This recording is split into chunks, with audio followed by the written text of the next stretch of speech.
Laurent Vimont, bonjour. Bonjour les marins. Président de Century 21 France. Alors, vous sortez aujourd'hui votre étude sur le bilan de l'année 2019 et les perspectives 2020 sur le marché immobilier résidentiel ancien. Un marché qui a été boosté, plus d'1 million de transactions en 2019. Quels sont pour vous les principaux moteurs ? Le premier de ces moteurs, c'est que les Français sont fondamentalement attachés à la propriété et que les taux bas, ce qui est le deuxième moteur, permettent à ces Français de passer du « je veux acheter » à « je peux acheter ». Il faut juste comprendre qu'aujourd'hui, pour 1 000 € de mensualité, une banque vous prête environ 215 000 € sur 20 ans et que ce prix correspond à peu près au prix de vente moyen France entière. Et que donc aujourd'hui, on peut acheter son logement sans apport personnel.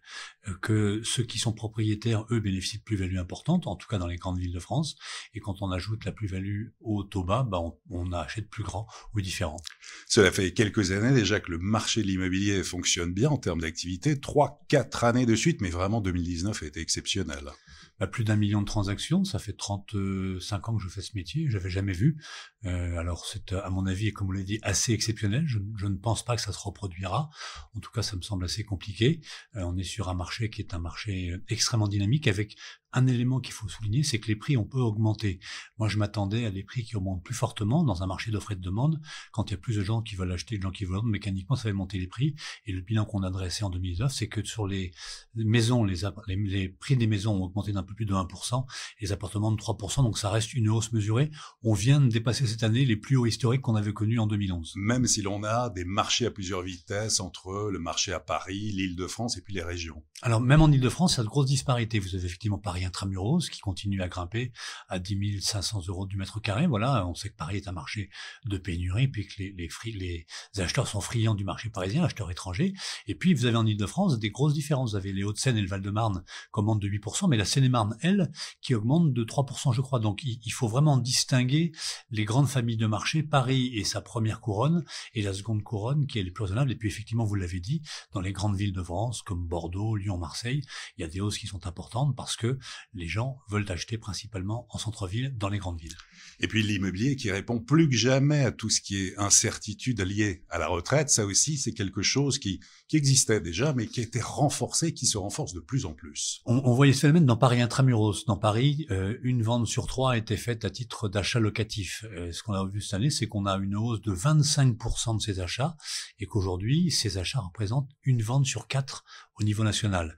Une vente sur 4 est faite à titre locatif, donc pour mettre en location son logement, avec une caractéristique, c'est que les acheteurs ne sont pas de riches acheteurs. On a 25% de ces clients qui sont employés ouvriers, dont le prix de vente moyen, le prix d'achat moyen, pardon, est d'environ 100 000 €. Et on a le sentiment, effectivement, en les écoutant, que l'achat, ça redevient un peu le lingot d'or. Acheter son logement, c'est prendre deux avantages. Le premier, c'est d'avoir une bonne poire pour la soif à l'heure de la retraite, et puis le deuxième, c'est d'avoir un petit capital, un petit pécule. L'investissement locatif, donc, qui apparaît à la fois comme complément de revenus, constitution d'un patrimoine, et puis aussi ça rapporte, alors pas énormément, mais ça rapporte plus typiquement que l'assurance vie ou que d'autres placements. Ça rapporte peu, c'est beaucoup plus sûr, et puis il y a un autre élément qui est extrêmement important à comprendre, c'est le seul produit qu'on peut obtenir en s'endettant. Il y a peu de produits d'épargne qui permettent, en s'endettant, de se constituer un patrimoine. Et avec les inquiétudes qu'on a en ce moment sur les retraites, avec les risques liés à la bourse, enfin, la pierre et l'achat locatif a retrouvé une dimension valeur refuge absolue. Les délais de vente, ils se réduisent, que ce soit à Paris, en région, en province, où est-ce qu'on en est? Ils sont à peu près stables, à peu près 90 jours. S'il y avait un élément à surveiller, c'est l'écart entre le prix de mandat et le prix de vente.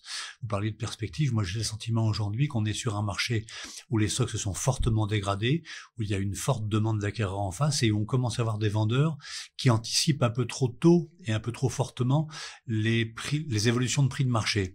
Et ils mettent leur logement à des niveaux de prix qui sont, à mon avis, un peu trop élevés, ce qui fait que ça grippe un peu, et qu'on commence à voir des écarts entre le prix de mandat et le prix de vente qui augmentent. On était à 4,5%, on est quasiment à 5% cette année. Donc il y a un vrai danger, c'est que les vendeurs se laissent aller à des hausses qui ne viendront pas, et que ça grippe un peu le marché en 2020. Un mot tout de même de Paris, parce que là, on entend un peu tout et son contraire, notamment les notaires qui nous disent c'est un marché d'utilisateurs. Et puis, il y a eu des études qui disent pas du tout, il y a une bulle, véritable bulle spéculative qui va exploser à Paris. Les prix sont beaucoup trop élevés. Qu'en pensez-vous? Moi, ça fait 30 ans que je vois des marchands de bulles. En fait, quand on veut faire un peu de buzz sur Internet, on dit qu'il y a une bulle quelque part. Et j'aimerais que ceux qui ont prédit des bulles depuis 15 ans viennent m'expliquer pourquoi elles ne sont pas là, pourquoi elles n'ont pas explosé.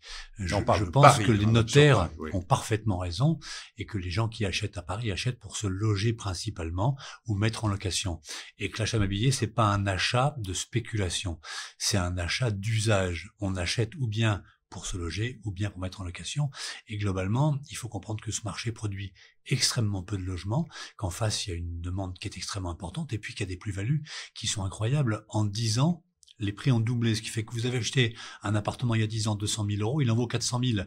Vous aviez 150 000 euros de crédit à l'époque et il en reste 75 000. Donc, quand vous mettez votre appartement en vente, il vous reste 325 000 euros d'apport personnel. Il y a une espèce d'effet LBO, d'effet levier qui fait que quand vous rachetez dans Paris Intramuros, vous pouvez être propriétaire. Le problème, c'est pour ceux qui rentrent. Paris a perdu, je crois, 54 000 habitants en 2019, si j'ai bien lu, ou 2018. Et les employés ouvriers, qui étaient à l'époque 10% les acheteurs il y a 10 ans, aujourd'hui, ils sont moins de 5%. Donc c'est un marché de cadre supérieur, de profession libérale, qui devient extrêmement compliqué pour ceux qui n'habitaient pas à Paris et qui n'étaient pas propriétaires à Paris. Il y a un phénomène de centrifugeuse. Corollaire aussi de la forte activité, ce sont les stocks de biens immobiliers à la vente qui se réduisent. Ah oui. Alors, d'abord, ça vend vite. Et puis, il y a un phénomène dans Paris Intramuros qui est particulier. C'est que la peur de ne pas trouver son logement fait qu'aujourd'hui, on achète avant de vendre. Là, en général, on vend et après on achète. Quand on vend et qu'on achète, l'agence reçoit un mandat en stock et ensuite le vend. Elle fait plus 1, moins 1. Aujourd'hui, il se passe l'inverse. C'est-à-dire qu'elle fait moins 1 puisque le client vient acheter, il sort un logement et ensuite il en amène un autre. Donc il y a effectivement des stocks extrêmement petits, entre 3 et 10 mandats dans les agences Century 21, qui font que la peur de manquer fait que ça part extrêmement vite, parfois en 1 heure, quand c'est au prix du marché. quelles sont, alors dans ce contexte, les perspectives de l'année 2020 en matière de marché immobilier résidentiel? Alors, il faut d'abord considérer qu'elles vont dépendre des niveaux de taux d'intérêt. Que si les niveaux de taux d'intérêt restent bas, normalement le marché devrait continuer sur sa lancée. Vous pensez a priori que ça ne va pas bouger, en tout cas les premiers mois de l'année? Moi, j'ai une théorie, c'est que les taux d'intérêt dépendent du niveau d'inflation et que l'inflation dépend de la croissance. Et pour l'instant, la croissance, elle est plutôt à zéro. Donc, il y a peu de risques, sauf crise internationale, un peu comme les subprimes, que les taux remontent en 2020. Si ces taux restent au niveau d'aujourd'hui, entre 1 et 1,5%, globalement, le marché devrait continuer. Néanmoins, comme les banques qui peuvent durcir les conditions d'octroi. Oui, mais les banques peuvent durcir si le crédit n'est pas un enjeu stratégique. Aujourd'hui, le crédit immobilier est un enjeu stratégique d'acquisition de nouveaux clients. Et les banques ont besoin de nouveaux clients. Le crédit est un produit harpon. Donc, en général, en début d'année, on durcit un peu et puis l'objectif n'a pas été atteint. Donc, on améliore un peu les conditions de taux. Et puis, en fin d'année, quand c'est atteint, on remonte les taux d'intérêt. Donc, je pense que les taux resteront à ce niveau extrêmement bas et qu'à cette condition-là, le marché va continuer de se relancer. Peut-être pas au niveau de 2019, je ne sais pas si on refera 1 million de ventes en 2020, mais c'est déjà énorme d'atteindre ce chiffre-là. Donc en tout cas, on a de bons fondamentaux pour l'année pas de bulle 2020. En ce qui me concerne, voilà, je ne suis pas un marchand de bulles, et on a grâce à ces intérêts extrêmement bas. Et puis, il faut rappeler que Paris n'est pas la France et qu'en province en particulier, on peut être propriétaire pour 700 € par mois, parce que le prix de vente moyen est inférieur à 150 000 €. Donc la banque, avec 700 € vous prête ce montant-là et on peut être propriétaire sans apport personnel. Et l'évolution des prix cette année en 2020? Assez raisonnable, entre 1 et 2% en ce qui me concerne, en distinguant bien le marché de la maison, de l'appartement, et les appartements montrant un peu plus que l'achat locatif portant l'appartement en général. Pour terminer, est-ce que selon vous, le logement sera au cœur de discussions politiques et notamment des élections municipales en mois de mars prochain? Alors, il y a une formule qui dit qu'un maire qui construit est un maire qui n'est pas réélu. Je suis pas promoteur, donc je peux pas avoir un avis arrêté sur le sujet. Ce que je sais, c'est qu'en revanche, il faut construire plus dans les zones où on a besoin de construire, dans les zones tendues. Alain Dinin, Jean-Philippe Ruggieri de Nexity explique qu'il faut construire plus haut, et c'est tout à fait cohérent.